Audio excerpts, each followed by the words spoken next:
Hi everyone! For those of y'all who are here for the first time, a very warm welcome.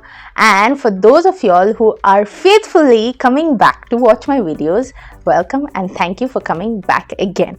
Today's hack is on ginger garlic paste. Yes, available in the market, but then there are also preservatives added to that. So why not make this at home? I will share with you 3 simple and easy way. Yes, you heard me right. 3 simple and easy way of making ginger garlic paste at home.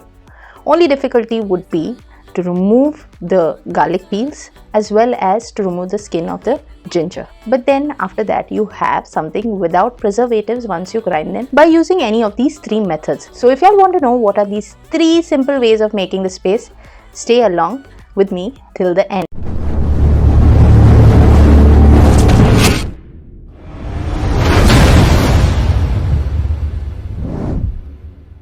This is our first way of making the ginger garlic paste. I have already taken garlic and ginger in the grinder, and usually this is the best way that we like to make the paste at home. Now to this, oil is being added. The consistency of oil will totally depend on how much ginger garlic paste you are making. Initially it will not move that well, so you'll need to pulse your grinder, and then eventually it will start turning around. A food processor would work well if you're making this kind of ginger garlic paste. And this is the color that will come out. This is yet to be done.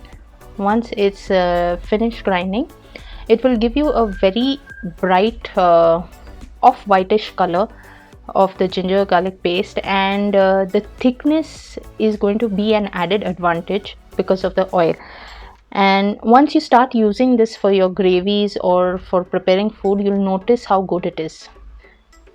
You can then store the ginger garlic paste in a glass container like this.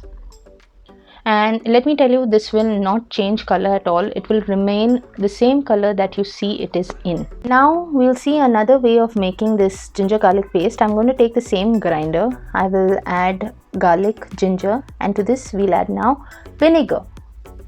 Vinegar also acts as a good preservative, and you will notice this turns very well when you put it in the grinder. That's because vinegar is liquid form and it helps to blend very easily.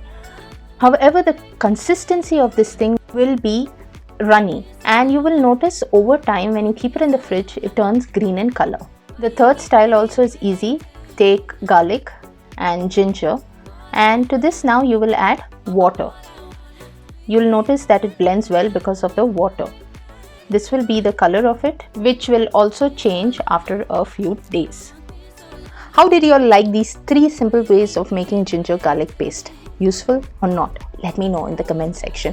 For those of y'all who are visiting my channel for the first time, it's a sincere request. Please do not forget to click on the subscribe button and the bell notification icon to get notified on all my upcoming videos. And if y'all have any requests or suggestions, please do feel free to let us know in the comment section, or y'all can even send us an email. Thank you for watching today's episode. I will see you next time with another new hack on How Hacks.